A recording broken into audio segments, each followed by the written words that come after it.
What's up, guys? It's your girl Haley Pro, aka the SoundChick here. Featured for today's interview is a discussion I had with Josh Freeman. He is a solo artist currently working on There's Only One Elvis. During our talk, we go behind the scenes of every track he has out so far, as well as looking at new projects and what he's looking forward to come the next year. We even talk about reminiscing watching MTV back in the day when it was actually a music station, and being able to watch festivals such as Woodstock 99 on it. So if you dig metal solo artists, keep on listening. You definitely don't want to miss out on this one. This is Josh Freeman. I have a solo project called There's Only One Elvis. I'm on the line with the SoundChick. And also, real quick, I want to give a shout out to Misanthropic Records and my buddies over at the Gulf Coast Metal Alliance.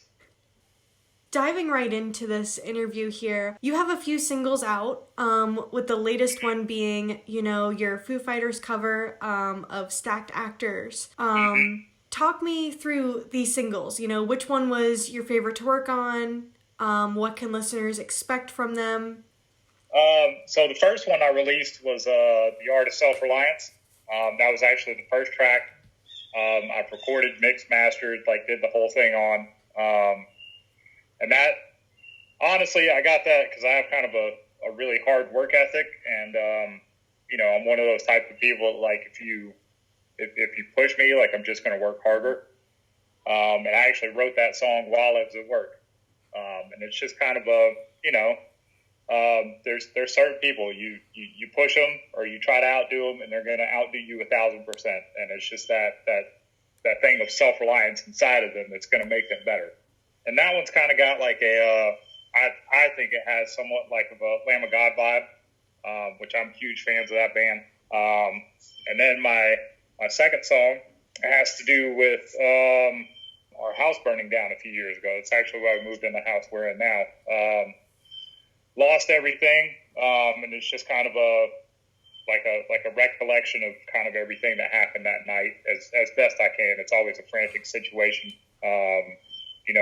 When you have something horrible like that happen. But everybody was safe. Everybody got out. But it's just, just having to deal with that immediate moment of panic and just trying to piece everything together kind of afterwards, making sure did you do everything you could do, things like that. So that one, it's got a lot of personal meaning to me. My third song is From the Gutter to the Grave.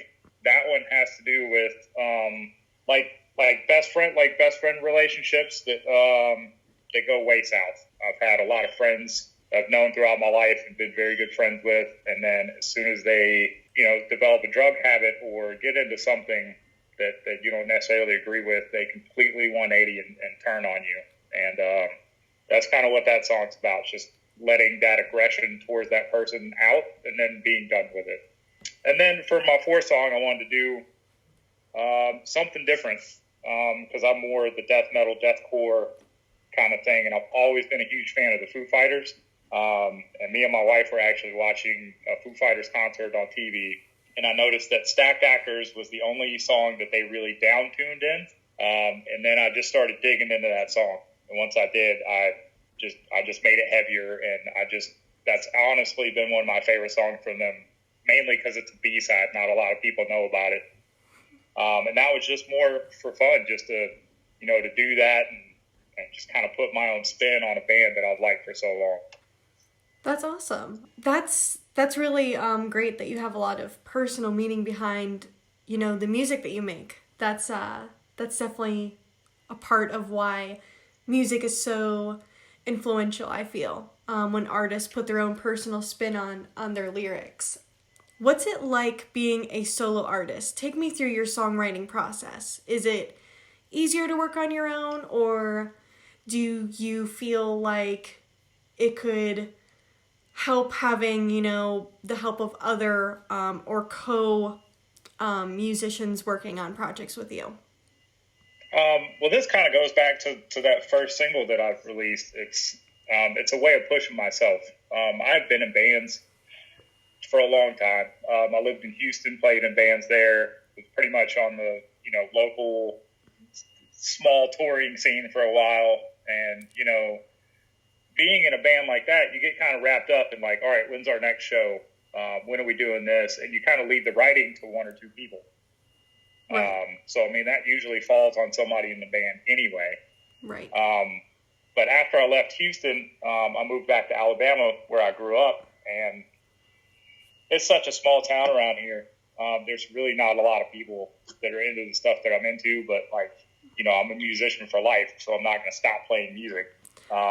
So I just really just kind of took it upon myself to say, you know, I've always wanted to sit down and write my own material, and, you know, why not start doing it now? But yeah, I mean, definitely in the, not so much in the writing process, because I've been a drummer. I started playing guitar when I was 12,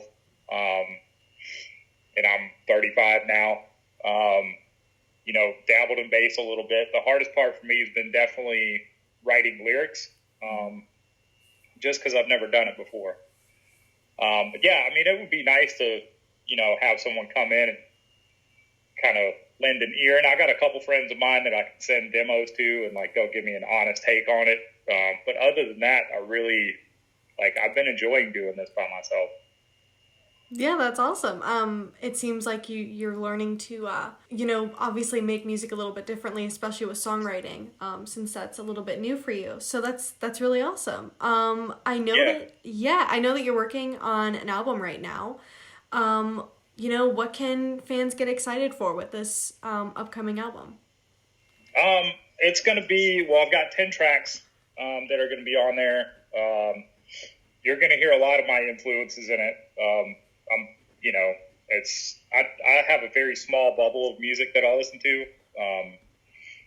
You know, anything from Meshuggah, Deftones, old school, like new metal, thrash stuff. Like, I'm all over the place. Once I find a band I like, I kind of stick to them. So you're going to hear like little bits of influences from there.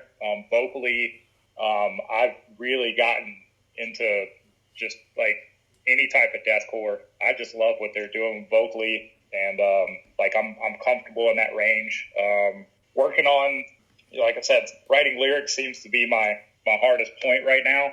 But even then, writing this album, I try to take each track, even when I'm doing demos, and kind of apply an idea to it. So that's going to help, you know, get all that stuff hammered out. But I'm excited for it. It's going to be heavy, but there's also, I try to interject more musical taste into it. Like, I've got a couple spots where I guess you'd call bridges that are more like jazz oriented, things like that, just because I like to hear different stuff in my music.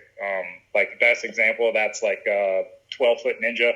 You put on one of their songs and you have no idea like what genre they're going to do one after the other. Right.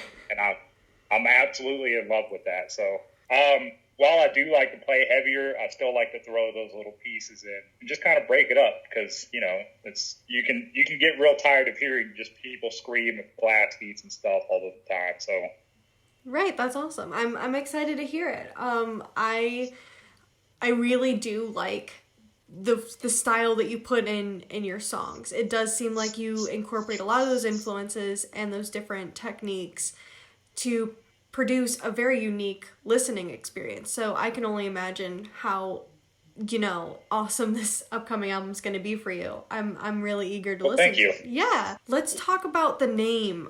There's Only One Elvis. Is that a bit of a play on the fact that it's just you? A little, you know, I've honestly never put it that way before.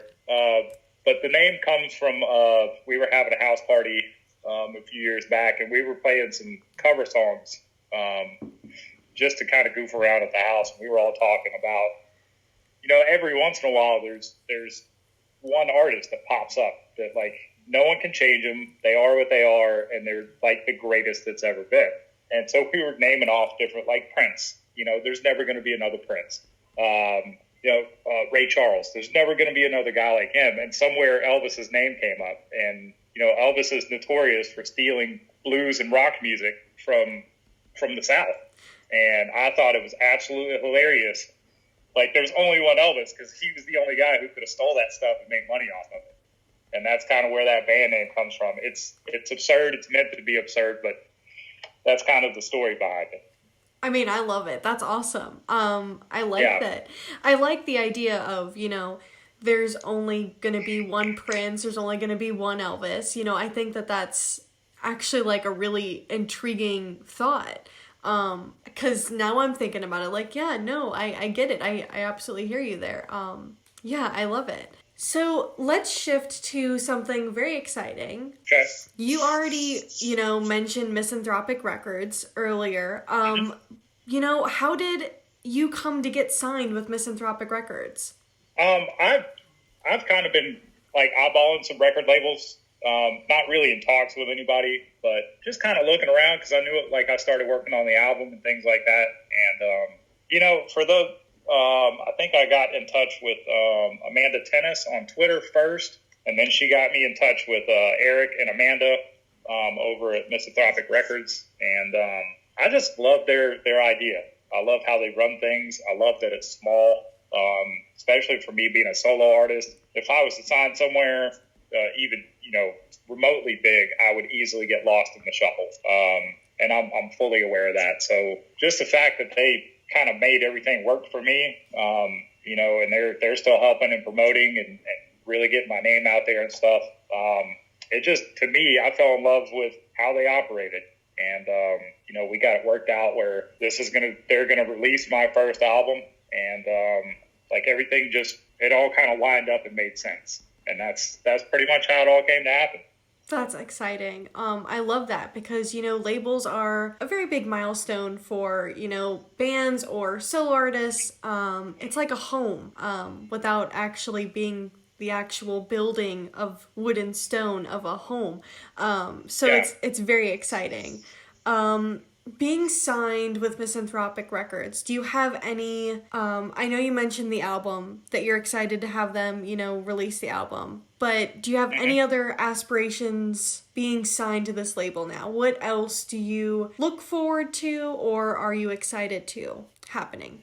As far as being with the label, and this also goes, I shouted out the Gulf Coast Metal Alliance, that's kind of a group that deals just with bands from the coast, from like Texas to Florida. The same thing kind of goes for them. Like, I'm not really, looking to join a band or do anything, but, just pretty much being of service to these guys, because I really am kind of by myself. So, like, if anybody needs guitar work on an album, vocals, I would love to do, like, guest spots. Like, if the label came down here, put on a show, something like that, I'd love to just, go out and sing with as many different bands as I can. I think that would be fun for everybody.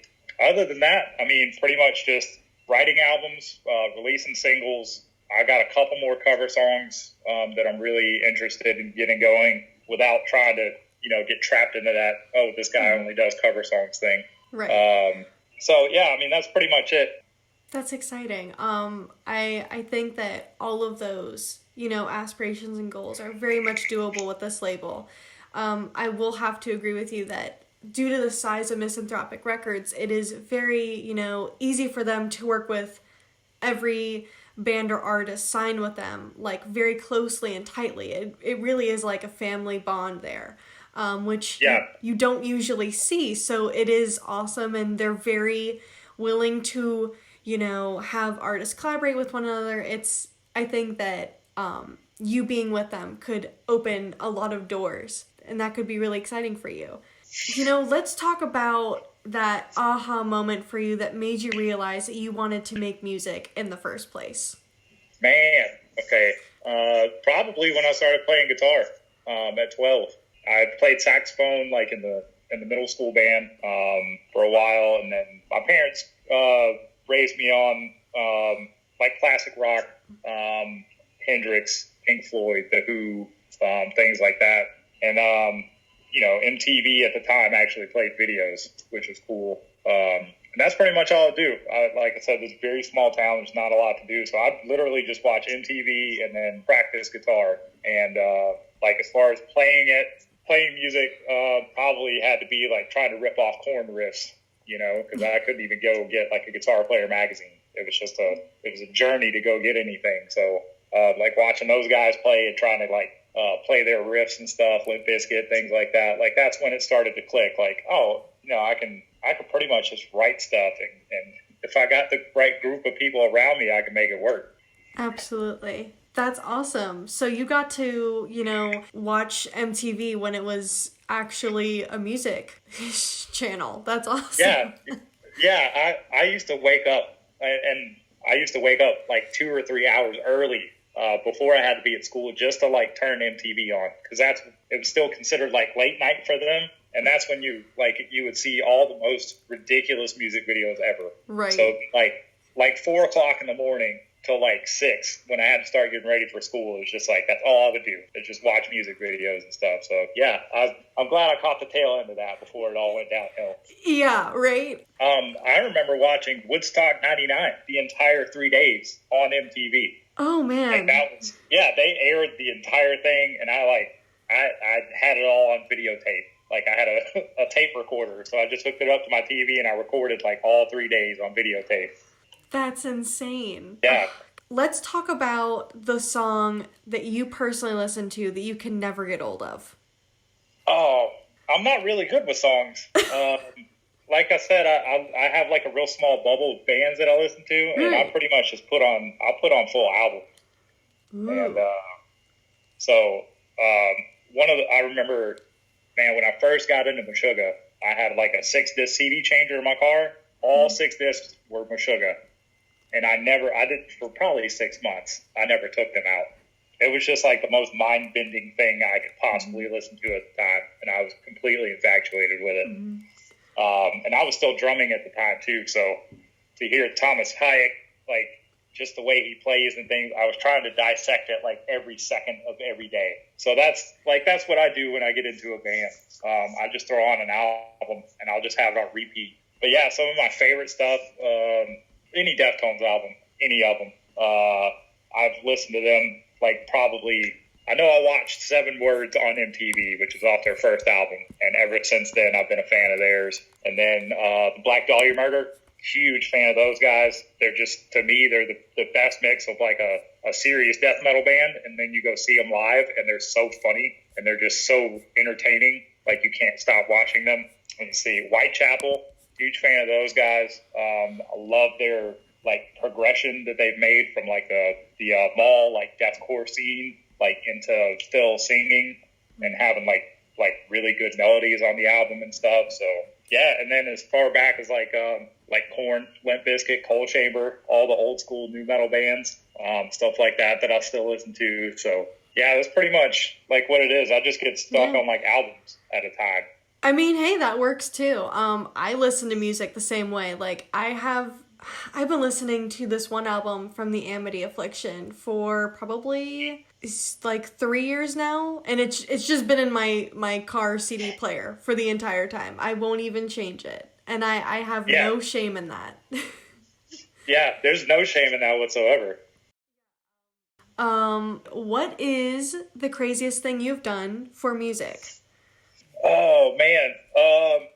Probably the craziest thing I did, this is probably right near the end of me leaving one of my last live bands. I had gotten entirely too intoxicated at a show, and I used to stage punch myself during one of the breakdowns because I was a drummer, just trying to get what little bit of attention I could. Mm-hmm. And I was too drunk to realize I quit stage hitting myself and actually started hitting myself and wound up with a giant goose egg on my head. Blanked out for a few seconds, and apparently it was real entertaining to everybody else in the band. Wow. Yeah, I could see how that would be pretty entertaining to the other members there. Yeah, everybody else had a really good time with that.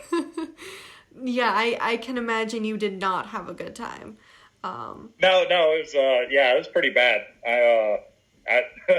It's one of the reasons. Up until that point, I never really drank at shows. It's just one of those nights, like we were local, like we were close to the house and stuff. And I was like, screw it. I'll have a bottle of Jaeger before the show.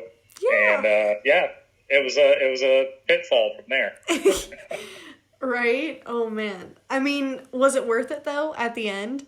Oh, it definitely was. I was talking to people who had seen us before, like everybody had a good time. Just a great show. I just wish I would have been a little more coherent during it. Right.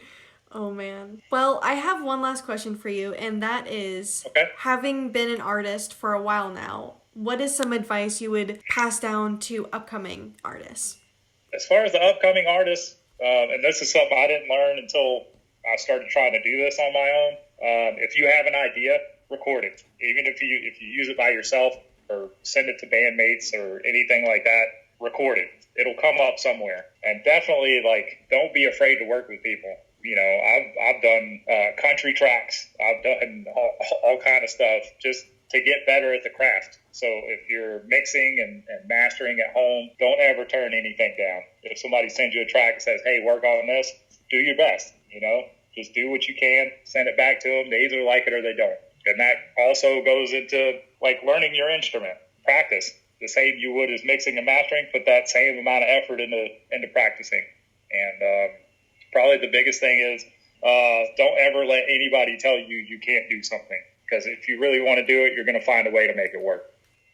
Hey guys, it's a SoundChick again. I hope you enjoyed the interview with Josh Freeman from There's Only One Elvis. Please go and check out some of this man's tracks. We talked about several of them during the interview, but my personal favorites are New Home and, of course, the Foo Fighters cover of Stacked Actors. I enjoyed having you on this broadcast, and I look forward to seeing you on the next one.